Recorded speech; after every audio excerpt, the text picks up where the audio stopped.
All right. Well, thank you everyone for being here and sliding on into this breakout room. This is Healing-Centered Approaches to Food Inequity, Connecting the Past and Present within the South Mountain Area. Your session today is facilitated by Michelle Sembrano, who's been actively presenting and building curriculum and training on healing-centered practices for the past 3 years and has been active in community work for the better part of 10 years. She focuses her work on developing preventative practices that are culturally responsive and healing-centered, embracing the unique strengths of each community and encourage growth, healing, and sustainability. Thank you, Michelle. Thank you, Jenny. Let me get started on the sharing.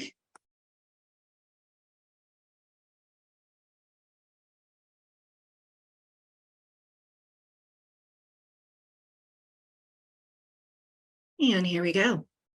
So thank you for joining this morning for Healing-Centered Approaches to Food Inequity. My name is Michelle Sembrano. I am the Director of Prevention Programs at Southwest Behavioral and Health. And just a quick overview, some of my contact information, I'll give that to you at the end as well.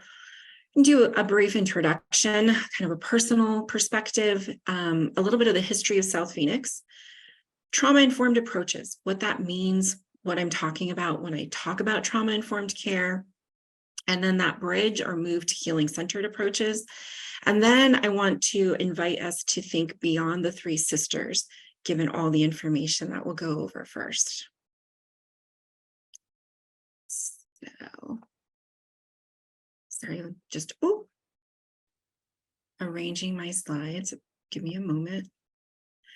Okay, so my grandfather was an immigrant from Mexico, and although well-educated, he worked as a coal miner in southern Colorado due to the language barrier. He poured his creativity and love into growing as much and as many things as he could in a relatively small yard. In the front, he would grow an assortment of flowers, which he used to graft together and experiment with making different variations. And in the backyard, he dug out and built a duck pond under an apple tree that I still remember climbing during the summers I spent with my grandmother. He also had a cherry tree and rows of vegetables growing.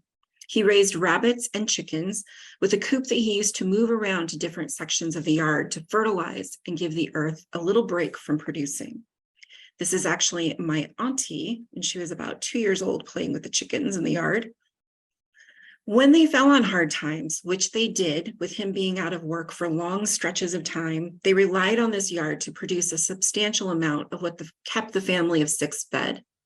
They canned rabbit, and to this day, my dad won't eat it, saying he's had more than his fair share. My grandmother also canned the various vegetables in the garden. And in order to supplement what their yard produced, they would glean the local farms in the area. Gleaning was a common practice where farmers would harvest their fields and then let locals come and glean or pick through what was left. This is what we used to do. When I was growing up, I loved hearing these stories. And even when my parents are sharing these stories with my kids, as I'm cooking Thanksgiving or Christmas dinner, borrowing from my grandmother's recipes, it gives me a sense of belonging, identity, care, relationship to nature and our food. And it made sense to me because for as long as I could remember, my dad also was an amazing gardener. He'd always had these huge gardens in our backyards in Colorado. And when we all moved to Arizona, and within the first year, he had enrolled in ASU's Master Gardener certification program because he felt the first thing he wanted to learn about being here was how to grow our own food. Now, if you're a native of Arizona or lived here a while, you've no doubt heard of the 4 C's: copper, cattle, citrus, and climate. Agriculture was a founding feature of the Phoenix area, with white settlers assessing the resources available, as well as the fact that there wasn't an established Spanish mission in the area. For those from the southern region, you'll know that the Del Bac mission is out there. They were joined by Mexicans from Sonora, or those Mexicans who had changed citizenship as U.S. territories expanded, incorporating parts of their native land. Prior to them were the Hohokams, who had hand-built an intricate system of aqueducts that reached as far south as Tucson and all the way to South Phoenix. That is insane to me. That's just all of these intricate hand-carved canal systems that needed work on a regular basis. And these channels connected several sub-communities and encouraged various tribes to migrate and settle in the area. They set up the first intentional agricultural system in Arizona, cultivating the indigenous plants around them that they used to harvest from and used as medicine. Agave and yucca were purposefully planted along the channel of the canals, and they used these native plants for many uses, but they would also dam up these aqueducts in certain places to ensure their crops grew in the arid climate. It was this ancient aqueduct system that Mexican farmers used to irrigate the farms they developed along the base of the South Mountain. They repaired by hand the system initially carved by the Hohokams and built a channel from the Salt River to their farms. Now, the initial starting point of the San Francisco Canal, named after St. Francis, is currently downtown Tempe. So they hand carved that all the way from the Salt River in downtown Tempe to the base of the South Mountain. A lot of these aqueduct systems today are still utilized for our own waterways and systems that we use right now. And for years, these waterways helped the farmers prosper in this area. The Chinese started migrating from California to Utah and Arizona based on work building railroads. And when they entered Arizona, they were largely ignored as the focus was on how to control the Mexican population. And in the 1870s, they increased as work building the Southern Transcontinental Railroad began. The Japanese community started settling in the South Mountain area in the 1920s and 30s, and first were tasked with farming sugar beets. Those crops failed almost immediately, and they began growing fruits and vegetables, which were in high demand since the crop predominantly was grains. And they are most known for their flower gardens that they cultivated. There's a picture in the upper left-hand corner of some of those from like the 60s, I believe. Now, the initial African-American community came from the South, primarily seeking jobs after the end of slavery. Unfortunately, the jobs offered to them in freedom were the same ones they had been doing in slavery.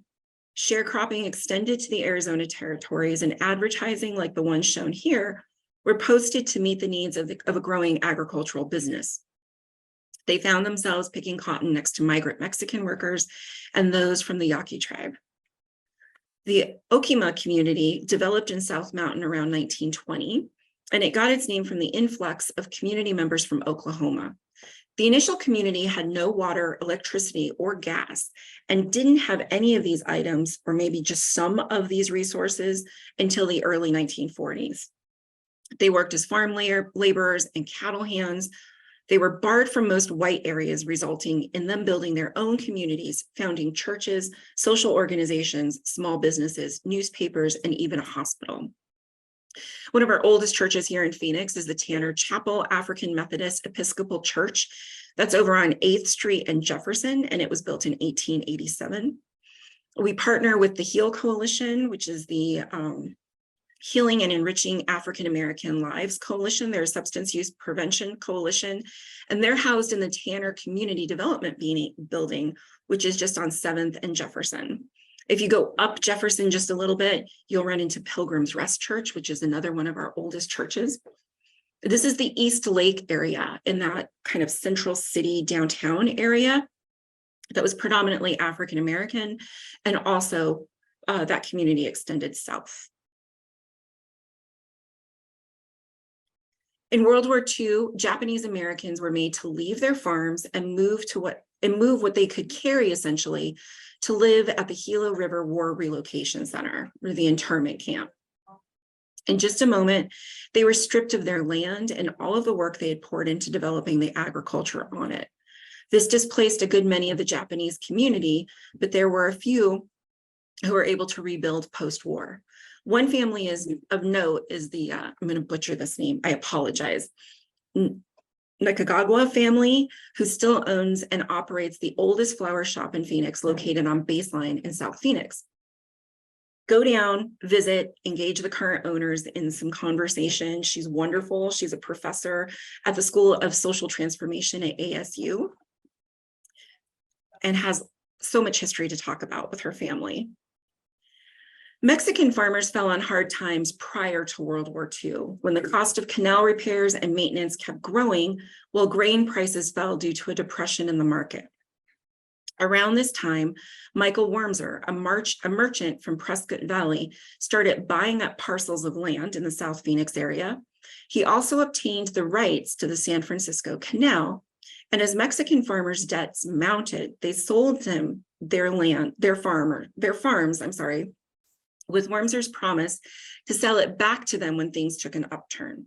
Keeping this promise in mind, Mexican farmers kept good care of the land, but as prices started to increase again, Wormser then cut off their water supply, forcing them to essentially give them their land as a settlement for their debt to him. He amassed thousands of acres of land in the South Phoenix area and became a very prominent leader in the agricultural community in Tempe and South Phoenix. This forced many out of their land, and there was an increase in migrant agricultural laborers. So then you had an influx of not only African-American folks coming in to work the land, but also you had our Mexican laborers that had once owned property that were now kind of migrant and didn't have a space of their own, that were all looking for work. So this is all to set up a background history, to set the picture of how Phoenix was settled and how Mexican, Native, Asian, and African-American communities had predominantly populated South Phoenix already. But in 1934, the National Housing Act was established, and with it, the FHA. But it only lent to white homebuyers. On this slide is the redlining map of Phoenix. And here, let's see. You can see my cursor. On the right is an interactive map from the University of Richmond that you can go in and you can see several different redlining maps across the nation. But really cool is that you can highlight these different areas. So this one is labeled as D4, and the description is that it's a section of land that lies outside the city limits. It's very ragged, occupied by Mexicans, Negroes, and the low class of white people. There is no sale of property herein.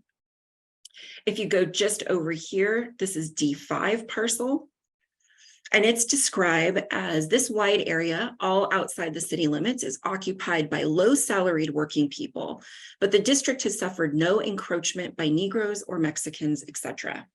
Most of the houses therein are small frame, but the surroundings are well kept.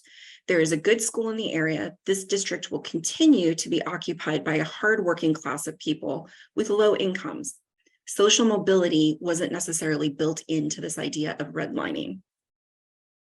And then I don't have it highlighted, but up right around here is a green zone.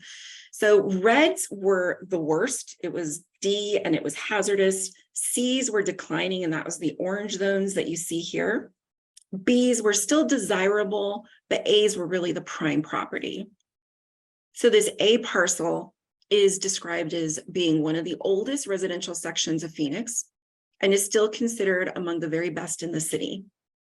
Within this area are some large and high-priced homes, some ranging in age between 25 and 30 years. Prominent businesses and professional people live in this area. You could pretty much use this as a retailer's, oh my goodness, real estate advertisement. I apologize. A real estate advertisement today. I actually live in historic Coronado, and it pretty much fittingly describes that area, interestingly enough. So on this slide, I've set side by side that initial redlining map of Phoenix. And this is from the Arizona Department of Health and Services mapping on food deserts in Phoenix. This is a great interactive map. If you haven't played around with it, I would strongly suggest you do. We see that Salt River flowing right through here. This is Phoenix. This is our central area. And then we see all of the areas that have food deserts, predominantly in South Phoenix. So South Phoenix would range from about here all the way to about here. There's, according to the city of Phoenix, there's 43 food deserts that exist in Phoenix, making up 75% of all identified food deserts in Maricopa County. That's kind of a shocking amount because most of them are urban. The settlement of Phoenix had already begun to segregate Black, Brown, and Asian populations south of the Salt River, then south of the railroad as it was being built. With the National Housing Act, the Federal Housing Administration could codify this segregation, and that is reflected in the initial redlining. But redlining has a ripple effects that can still be traced today, notably in these food deserts. But I want to call attention to the intentionality of redlining because it sheds a new light on how we even conceive of the term food deserts. Redlining is seen here. It's just a small aspect of its history, was in fact intentional from the beginning. Just of note, I was watching a news story on Southside Chicago, and they were talking about the lack of infrastructure and the lack of resources. And they actually had this map that they were showing, like this little area was great and this little area not so great. And because I was curious and learning about redlining at the time, I wanted to go look up that map of Chicago. And if you overlay it, it's almost exact to the redlining that happened years and years ago, to where those areas that have resources and don't have resources are. So it was intentional, and it wasn't just about lending to certain people, although that's intentional in its racism from the beginning, but it was also built into the deeds of houses through covenants. So these covenants are little writers that are put into the deeds of houses. You can actually find them online. I've had neighbors post them as they've been restoring their houses or revamping their houses, and they're always shocked, but they're very specific, sometimes oddly specific, like no Filipinos, other Southeast Asians, Indians, or Native Americans allowed to buy in this area. And that's how they would codify it into the deeds. So the deeds would specifically start to identify who could buy the property and who the property could be sold to. And those extend this act wasn't repealed until 1968, but the reverberations of that redlining still were felt in the up to the early 80s. And with the subprime mortgage crisis, we also knew that there was specifically targeted towards our BIPOC populations for those subprime mortgages, which also led to a large displacement in 2008 through 2010, 11, when all of that kind of came crashing down. So it was due to racism that certain sections of land were deemed fit to live in or not. Interestingly enough, though, resources were also a part of it. So when white settlers initially came in here, they knew that there was no competition really for the resources. And so they scouted the land and they purposely pulled together saying, this is the section that we'll live in. This is the section that should be developed, encouraging our BIPOC population to move south of that Salt River. It was also undesirable to live along the Salt River because it would flood annually and it would cause a lot of damage. This intentionality isn't captured necessarily in the term food desert. This term distances us from the intentionality of redlining and makes it seem that food deserts somehow just naturally develop in a given area. This is not so, since redlining's legacy means that there was less investment in the infrastructure of a given area, which impacted it economically and environmentally. In fact, South Mountain, which we've just seen has a rich agricultural history, has become a dumping ground affecting their air, water, soil in the area. We know that all of our universities, NAU, ASU, U of A, are constantly coming in and doing soil and water tests. There are some air tests that are going on as well, but all of that is contaminated. And when you think about that contamination and now trying to revitalize that soil, it's going to take work to pull that contamination out of the soil so that we can actually start developing and growing healthy food again in the area. And because of this specific intention of redlining to create active barriers to resources for people based on race, the term food apartheid is more adept in capturing what it is, because it is a systemic issue and it needs to be met with the same intentional force which built it to undo it, which means that it's not so much about blaming or assigning some distant ancestor guilt. It's about saying this was intentionally done by a group of people and it needs to be intentionally undone.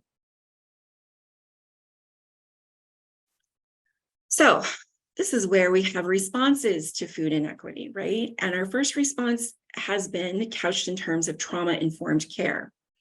So just a high-level view of what I conceive of trauma-informed care to be, and it runs along SAMHSA's definitions as well, but it runs in 3 different stages. So we become trauma aware, that is, we become aware that trauma happens. It happens in adverse childhood experiences. It happens through historical trauma. We might start to see and examine systemic inequities, and then toxic stress, which is that physical manifestation of all the traumas, and kind of starts to direct how we might respond to a given situation if we have been traumatized in the past. Trauma sensitive means that we understand that trauma has happened, and we start to shift our questioning into what's wrong with you to what happened to you. We might acknowledge that there's a need for a change, but we're kind of still at a little bit of a loss as to what exactly we're focused on. But we know that we need to build safety, and so we start doing that through our relationships. And that's where we start moving into trauma responsive, which is that strong move into action. We might here apply the 5 principles of trauma-informed care according to SAMHSA, and we might even begin to examine the environment. But when we look at the response to this trauma-informed care response to food systems inequity, it can kind of look a little bit more like triage to a crisis than an actual examination and support of resources or resourcing. So we might meet that need, that direct need that we see with food inequity. You don't have food. Okay, well, let's get you a food box. Let's set up a food pantry. Let's set up mobile food pantries so there's accessibility to more people. Roosevelt School District has been amazing in setting up food box distribution, food pantries in a couple of their different schools. Our prevention group has helped Phoenix Rescue Mission set up mobile food pantries, especially during COVID, in more kind of remote areas that accessibility might be difficult. There's also free school lunches, free summer food programs, and typically these are housed within our faith-based community or public schools, with the large share of the burden in our public schools. But all of these only address the issue on the surface level, with little to no input directly from the community as well. So, I mean, my family utilized these resources during my childhood, and they have improved. But if you've never had the pleasure of government-issued cheese or powdered milk, there's almost nothing you can do to doctor it to make it taste better. My cousins and I tried at great lengths. So I want to give a couple of examples of this trauma-informed care and how we can maybe readjust our lens with it. So if you're familiar with the Phoenix area, you might know the community center Heart of Isaac. They had a food box distribution, and they realized that the families weren't really coming in droves as they anticipated for the food boxes. So they leaned in and they started asking a few of the key community members and collaborators why this was. And frankly, it came down to it being culturally specific. There were foods in there that just simply weren't used by the influx of our immigrant population from Mexico. They didn't know what to use them for. Turkeys are a huge giveaway at Thanksgiving, right? Everybody loves to give away thousands of turkeys. There's at least 3 or 4 places in Phoenix that you can do that. However, Thanksgiving isn't celebrated there. And what do you do with this large bird? That was just kind of lost. So they went into rethinking how they could comprise a food box that actually met the needs of the community as the community wanted. This meant that they were pushing back against organizations like St. Mary's Food Bank and asking for different foods to give out in their food boxes. St. Mary's Food Bank is amazing. It does wonderful work in the community. It also has a really large footprint. So it's really hard for them to specifically bring down a food box and say, okay, for this location that we give 50 food boxes away, we're going to make this specific kind of food box. It's next to impossible for them to do something like that just because of the scale of their operation. So this forced those folks that were running the center to actually resource in different avenues and build community partnerships. As soon as they did and they reformatted the food boxes were flying off the shelves. They had a tremendous response from the community, which was exactly what they were aiming for. So another example, and one that comes directly from my work in prevention, is community gardens. Everybody loves to build community gardens. They might be as popular as murals and painting murals for any grant that you're working on. But community gardens at schools, oftentimes they're built and they're not sustainably built. So there's no idea of who's going to work it, how to work it, how are they going to care for it? What about the upkeep? What about all the different money that you need to put into it to keep it going? So we were working with a school, and a group came to us that wanted to build a community garden within that school. We were already working on some design elements to build out meditation spaces in the outdoor area of the school. So I encouraged them to go ahead and meet up with the group that were building these outdoor spaces, so there could be some design cohesiveness between the two. The group that was building the garden was like, no, we're good. We know exactly what to do. We know exactly what our materials are. We know exactly where we want to do it. This is it. It wasn't in exactly the same space that other people, namely the principal of the school and our other collaborators, actually wanted the garden space to be. So that was kind of interesting. The next ask I had was whether or not students could safely social distance and help them build the garden, the actual wood structure that the garden was going to go into. And they're like, no, we got this. We go in, we build them all the time. We know exactly what we're doing. This is how we do it. Then I asked if there was any classes that they could offer the students or families or community members to help show them how to garden and the different elements that went into upkeep for the garden. Again, I was met with a no, we've got it. We understand how to do it. But they kept couching it in terms of trauma responsiveness. They really thought they were doing a great job of giving access to food, to freshly grown food, but there was no tools involved in that access. Eventually, they got a little frustrated and ended up pulling out the project completely, which actually wasn't a horrible thing. And if you know about the Mullen Foundation, it is a group that has built a beautiful garden in the corner of Garfield Elementary in the Phoenix Elementary School District. They have a meditation space. They have a rows where food will be grown. They wanted to build a clay oven at one point in time. I don't know if they actually did that. I haven't been there in a minute. A chicken coop, as well as trees along the fence, fruit trees along the fence. It's amazing. And the reason why I kept asking all these questions about how students could be involved was because I had met them, and I met Maya from Maya's Farms here in South Mountain, who was working with that group and was doing just that. She was bringing the students along with her, teaching them this is how you can build a structure out of just hay bales, and you can grow inside, and then you can compost. She taught them about growing to the season, but she wanted them to be doing the work so that they were personally invested in what was happening on their land. They also were able to set it up that the community could have access on the weekends without disrupting the school. And the overall goal of the Mullen Foundation is actually to be farm to table, meaning that they would grow all the fruits and vegetables in their farm area and be able to feed the students in the cafeteria that food, which is fantastic. This is a more robust response than trauma-informed care, which might just be triaging or putting a Band-Aid over something that's a deeper issue. So Dr. Sean Ginwright is credited with developing healing-centered education frameworks. I call it healing-centered engagement to broaden it and to make it more applicable in different areas. But the reason why he started this to begin with was that he noticed that there was 3 limiting aspects of trauma-informed care. That it focused on the individual experience, that it misses the root cause because it focuses on that individual experience, and it risks pathologizing things or pathologizing the trauma. So in focusing on the individual, we kind of pull them out and they seem to exist in a vacuum apart from everything else, and trauma has just somehow happened to them. This misses that root cause because we are formed at the intersection of stories, histories, and systems. We're always in connection with our greater community, and that greater community either fosters or does not foster, or sometimes both, well-being.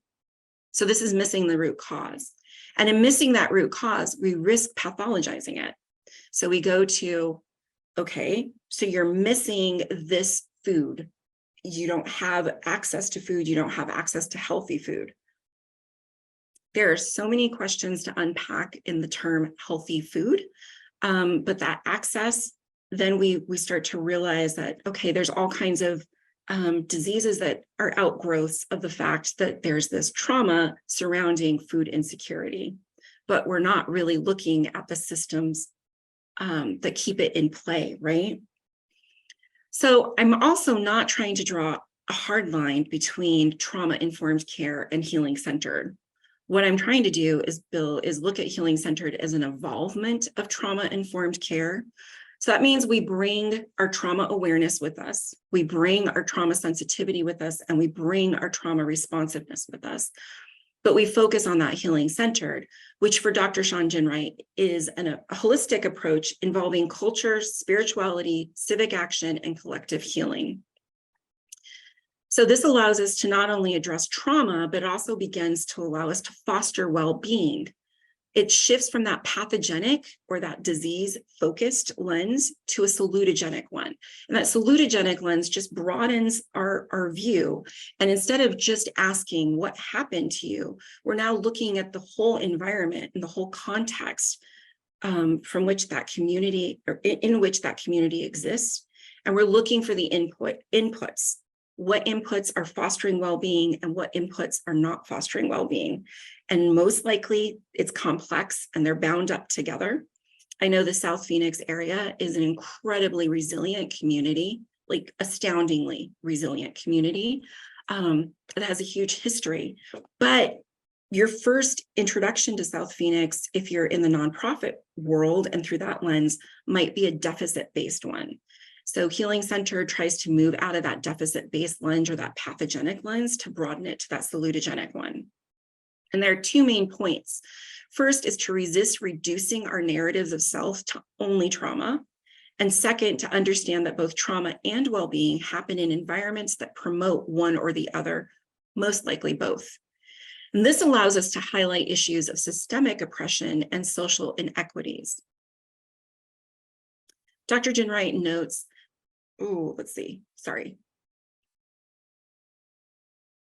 So the reason why he developed this in the first place was working with African-American youths in Oakland, California.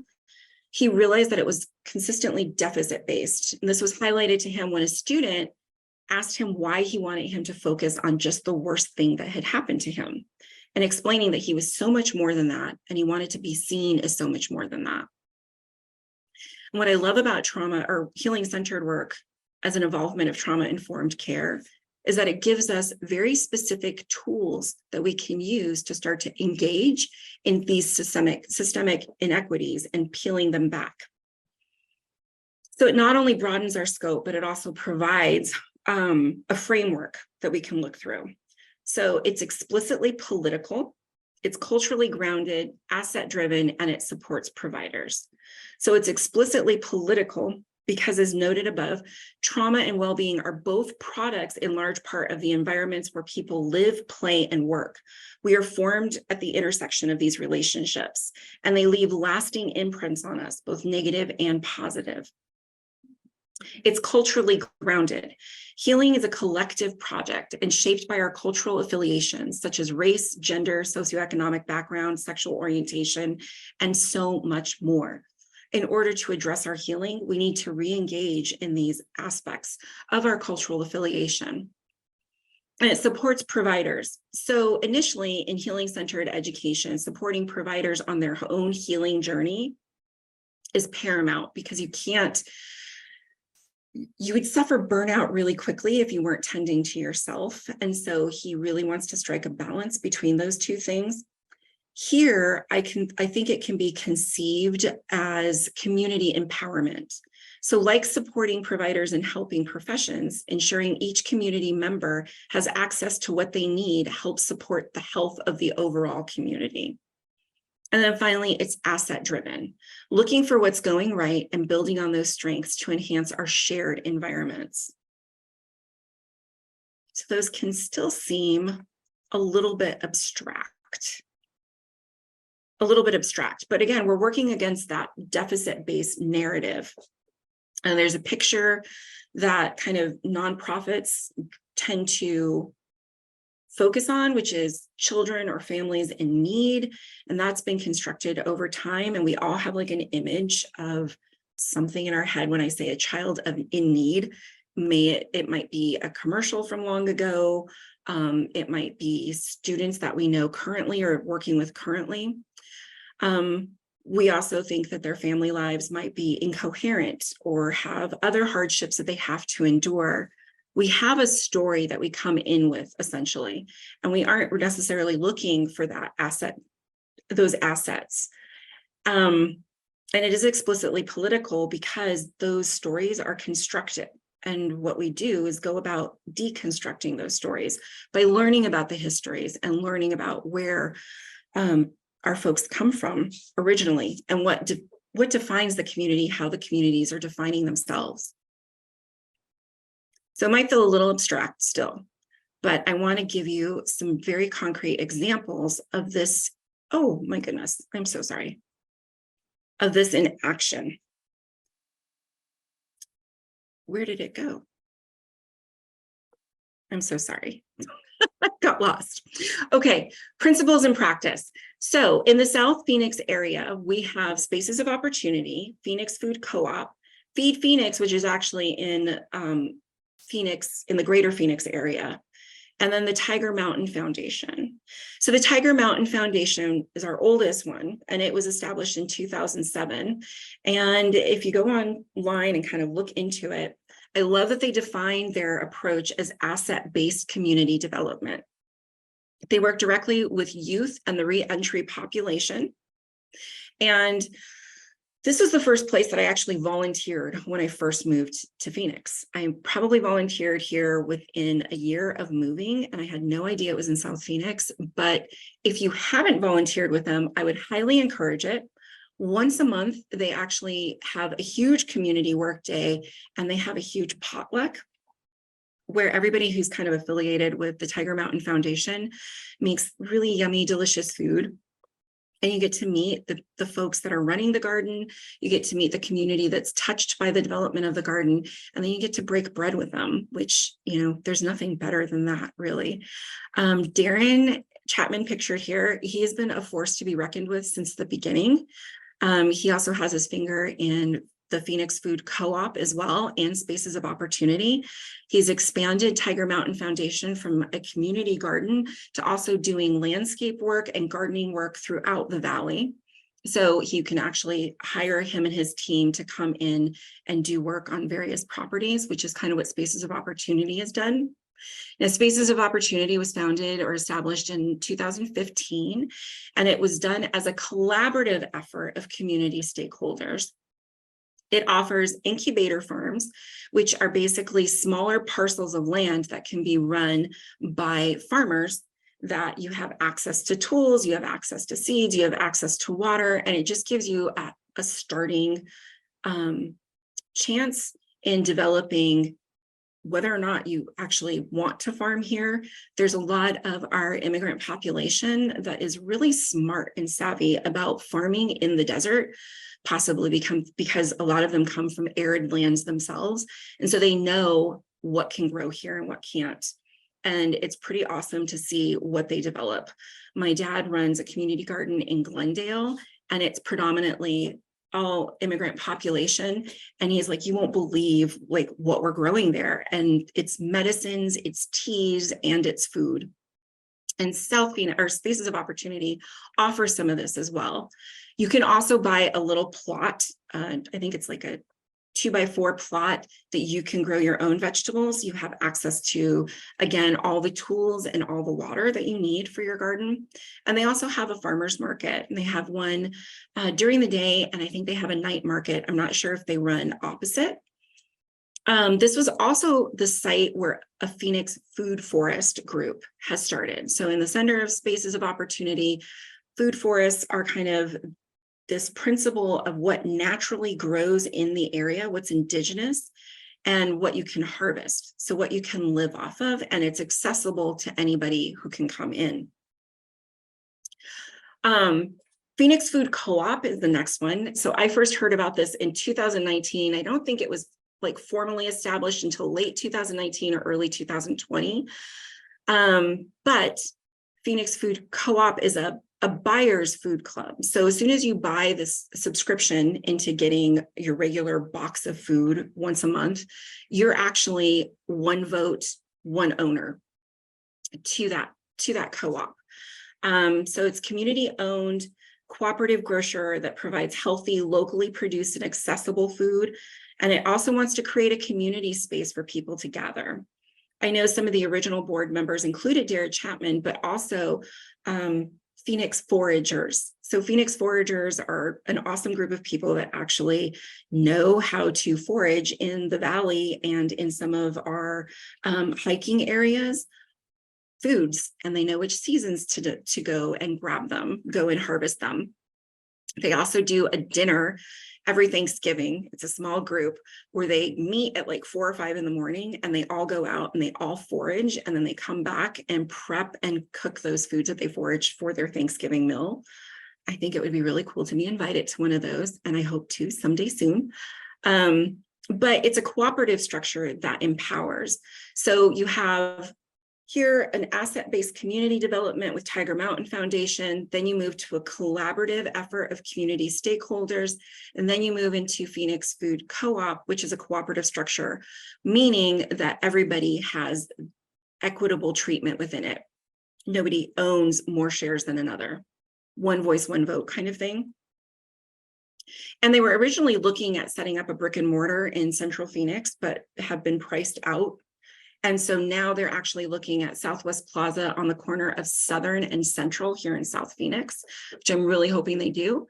If you go on their site, you can join their Buyers Food Club, and they have different pickup sites all throughout the valley. The Sagrado Gallery here in South Phoenix is one such site. And then you have Feed Phoenix, which takes it to the next level, in my opinion, and I love them. They were started in 2020 as a response to COVID. So they consider themselves intersectional activists, meaning that they're not only focused on food insecurity, but they're also focused on housing insecurity, because they see those as both aligned. So they are mutual aid based.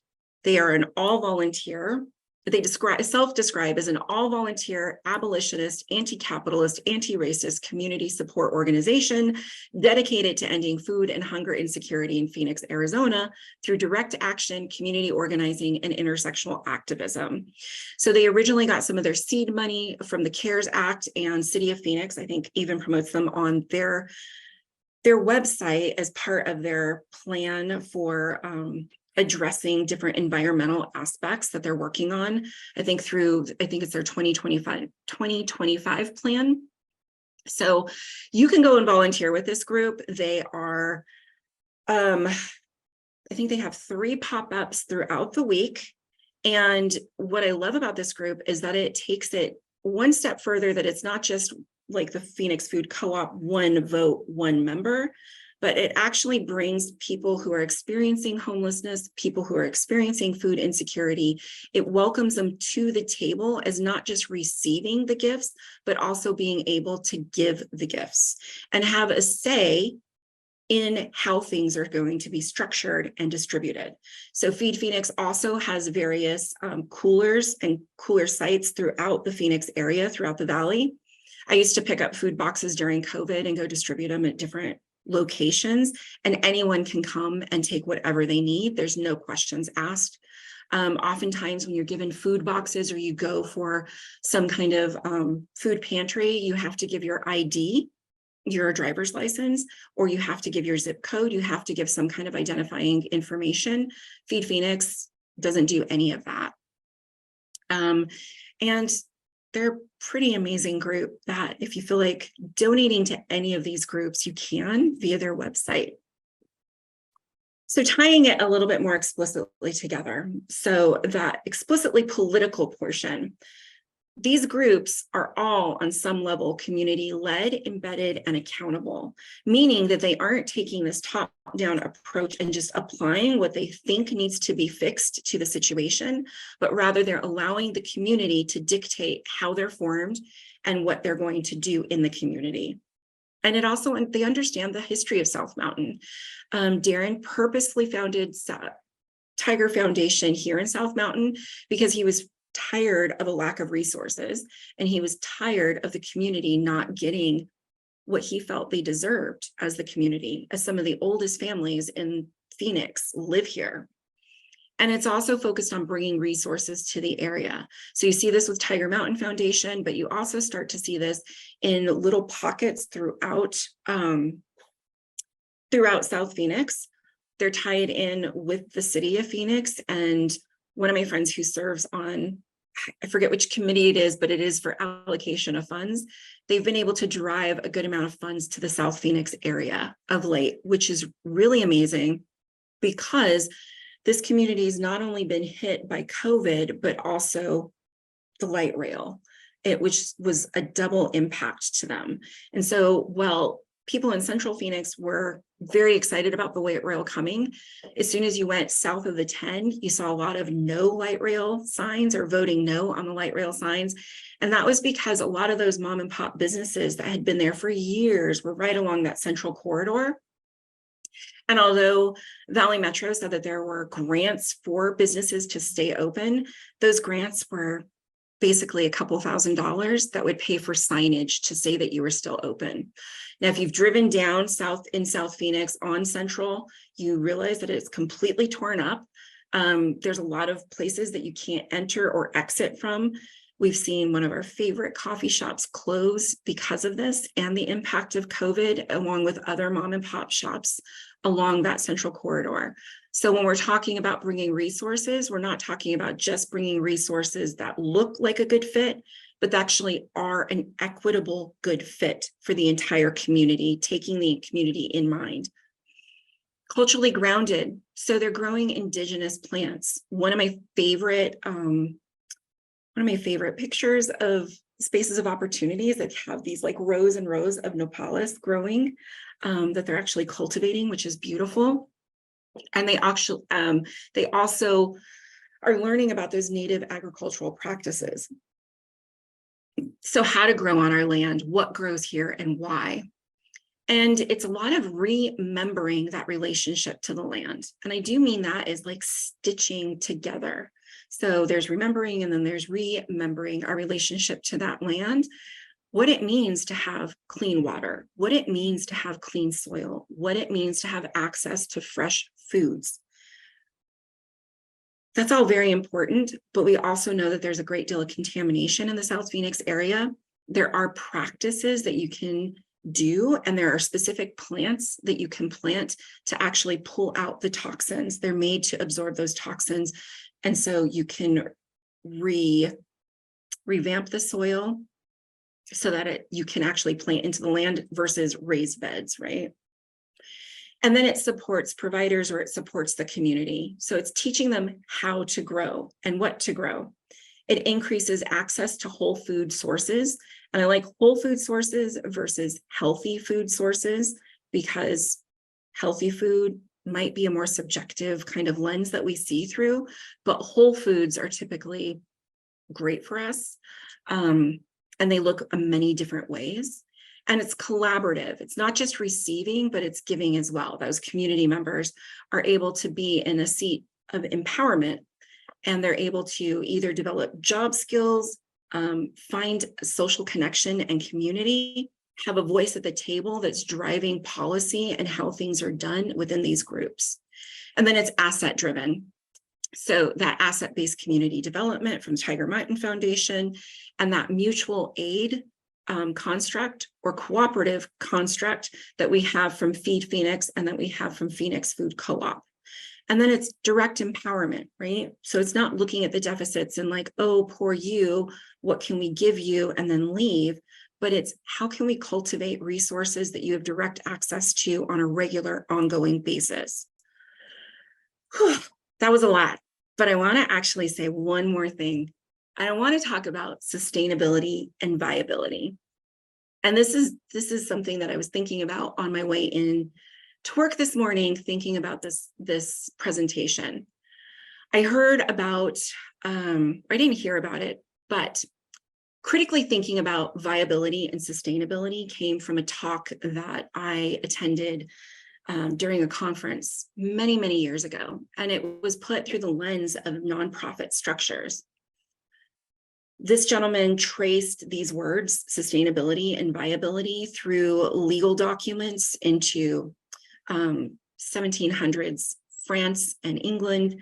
I don't have the expertise in that, but basically what was culled from that exploration of his was that when we're talking about viability, we are talking about lives, human lives. We are talking about who is viable and who is not viable. What systems are put in place that can promote that growth or will not promote that growth. We're also talking about something like that when we're talking about sustainability. So what is sustainability? To get around this idea that we have to sacrifice certain populations, we have to empower those populations. And so then sustainability isn't just about where you're going to get your next round of funding, what big organizations you're going to get to sign off and give you more money, or what foundations you're going to go to, usually circulates around money, but it's direct empowerment.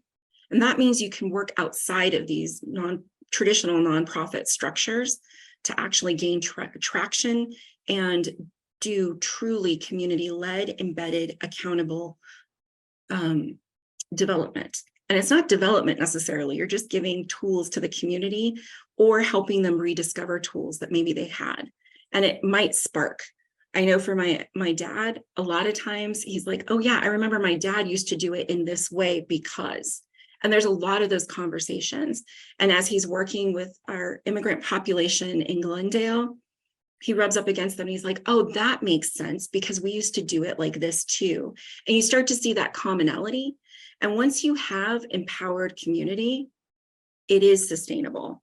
And it can be sustainable. We all need money, but it can be sustainable without looking for those funding sources all the time and making that our force, our focus. I hope that makes sense. This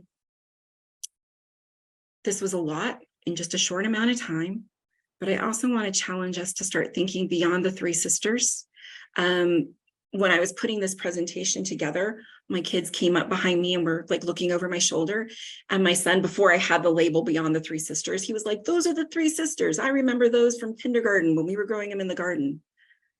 This is typically our response, our cultural response to how are we going to teach kids about their history? We're going to grow the three sisters. Except corn doesn't look like this. Traditional corn doesn't look like this. There's so many different forms of beans and squash out there, and what was native or indigenous to this land probably doesn't look like zucchini. But just to think about how you're engaging that cultural dimension, that explicitly political dimension, what kind of resources are you really giving that are truly sustainable and empowering to the community? I'm going to end there. I don't know if we have any questions or comments. I'm open to any. I do have a list of my resources here. I think I have a few more to add before I send the PDFs along. But here's my contact information. I love brainstorming. I love ideas. I love hearing ideas. I love creating ideas. So I'm open if you want to communicate or connect with me at all.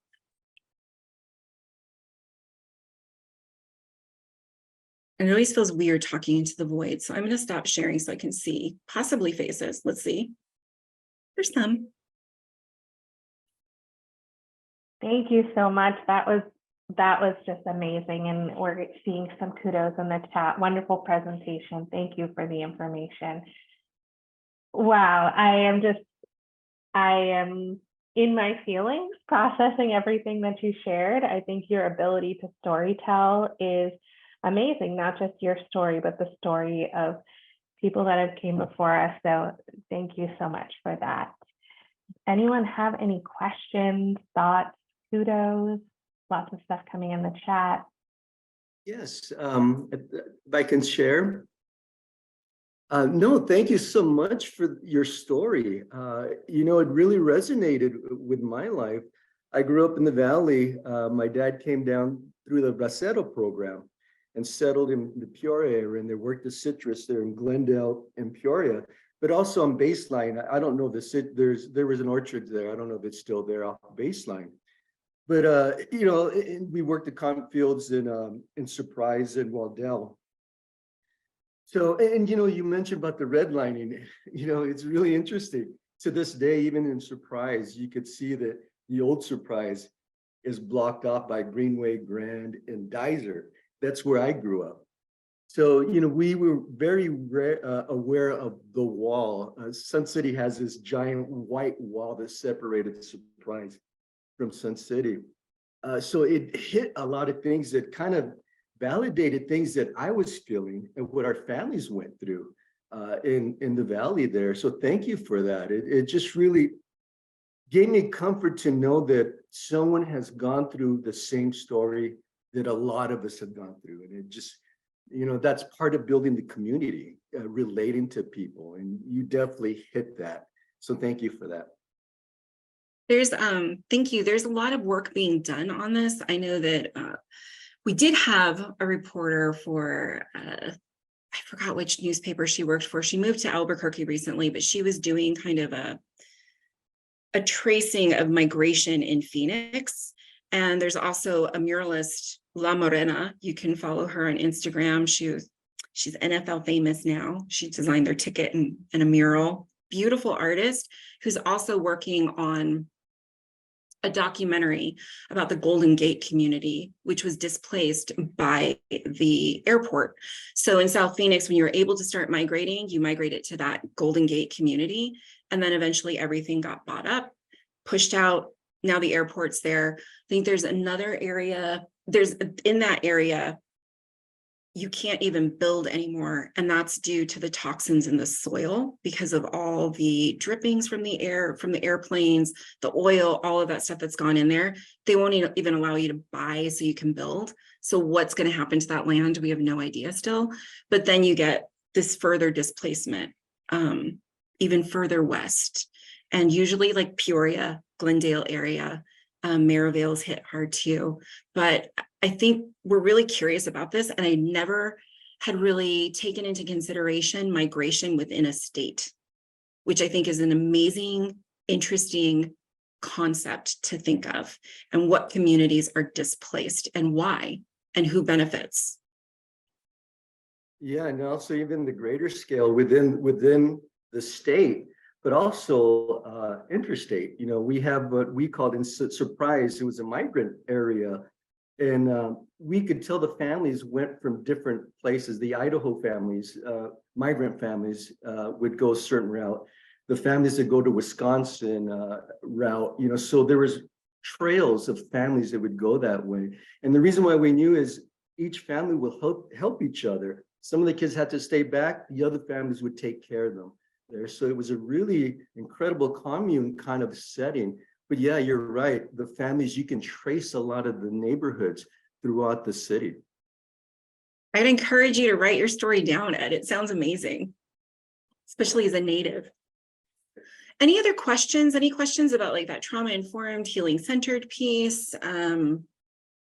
Comments?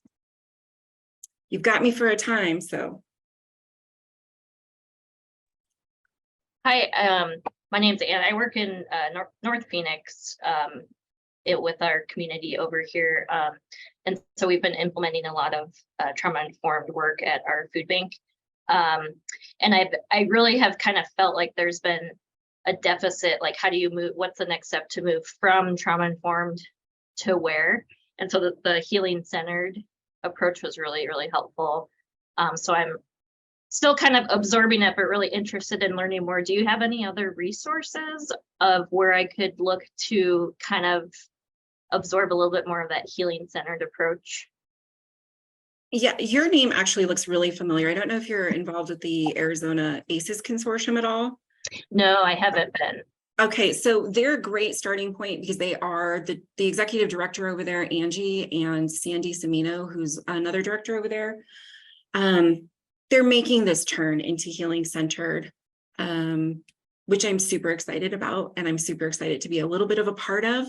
You can look up, just Google Dr. Sean Ginwright. He has a couple of different books out.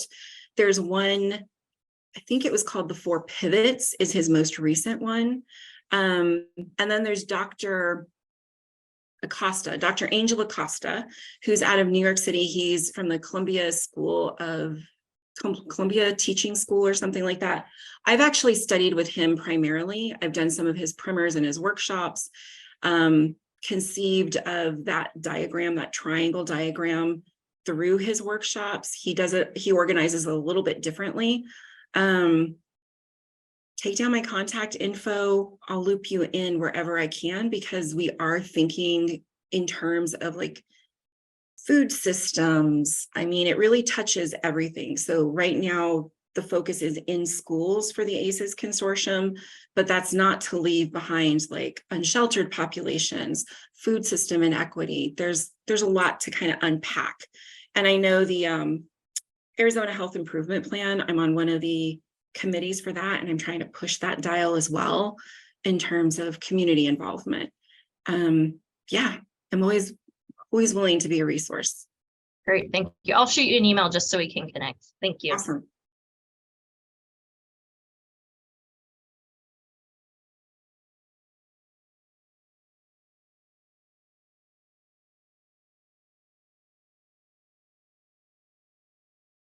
Thank you, Ashley. I have so many questions, but what advice do you think you would give someone who doesn't live in the Phoenix area, but wants to do this type of deep dive and community collaboration work and helping with partners? What advice would you give, or starting places would you give to someone that wants to replicate this work somewhere else? So, I mean, healing centered and food systems, like it's there. In looking through this lens for this particular presentation, on the East Coast and the West Coast, it's proliferating. And what's really beautiful is they're taking this healing centered turn without calling it healing centered. I saw a video of one garden, and I believe it was, I want to say it was back east, where they would interweave like yoga and meditation and food, like medicinal foods. And I don't mean food as medicine, because that's a misnomer too, and often is coded with privilege. Not everybody can shop at Whole Foods.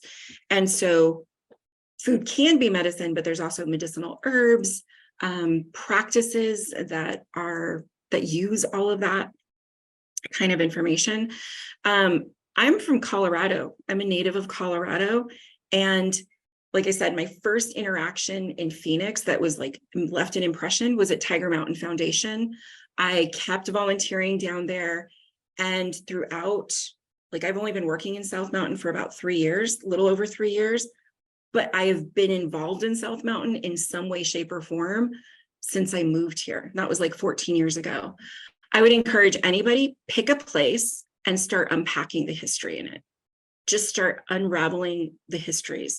If you see a population that is predominantly this, like you could even look at the redlining maps, and that could give you a start in the direction of it, because you're going to find different pockets. And then just start looking up articles, start looking up who the people are that live there the longest. We have families, African-American families, that reach back 400 or 500 years. We obviously have indigenous tribes that reach back way back. And we have Mexicans that never left, that were just incorporated as the land was incorporated, right? I like learning about the new places that I'm at. So I'm a curious person, and I just read a lot and I listen a lot to stories and people that I'm interacting with. Thank you. Thank you for that advice. Building off of the self-learning and the volunteering work that you've done, how much time would you say has been split between your professional time towards this work and that sort of volunteering outside learning space? There's no split for me.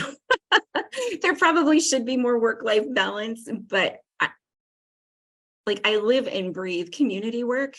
And if I'm not doing it with my professional hat on, I'm still involved in it, but somehow it all comes around and connects. So I might meet a collaborative partner or learn about something new at, gosh, I mean, I live in Coronado neighborhood that has a lot of political people that live and come from there. And so I might meet somebody that I'm like, hey, you should know about this in South Phoenix. And they might connect me with somebody. And then all of a sudden it does turn into a work collaboration. But, you know, I volunteered at so many different places before I started working, and then just would serve on boards and really just learning, took every opportunity to learn. Boards are a really great way of serving and volunteering and learning structural things. And you can have a really big impact because boards don't always bring the voice of the people that they are impacting into the conversation. So if you know that that's something you want to do, you can actually influence that by serving on a board or serving on a committee. I hope that made sense. Yes, thank you for sharing that, because I think a lot of times we try to compartmentalize ourselves as like our work selves and our professional selves. So I think that's great that you touched on. We're all one person. That's something to consider for a trauma-informed approach or a healing-centered approach, is that we are whole people. Everyone in our communities are whole people, and to really see the whole picture. So thank you. I love that. Yes, that whole person aspect. And I definitely infuse things that feed me. So we have a whole program in South Phoenix that we're doing healing-centered engagements for the community out of a gallery, the Sagrado on Central. And we're doing like sound healing, yoga, all of this great stuff, platicas, herb walks, pulling it all in. And it is culturally responsive and remembering in that aspect. That feeds me. And so that's part of my work, but it's also something that regenerates.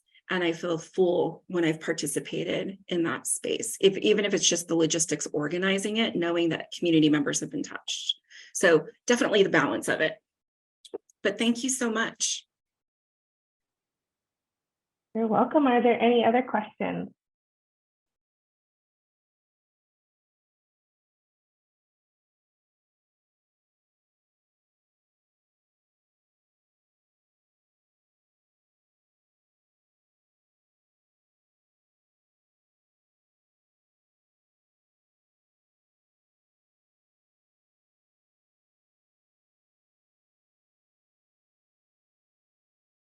And I will get the PDF updated, or I will get my slides updated, and I'll send you the PDF of that. And you're free to give out my contact info too.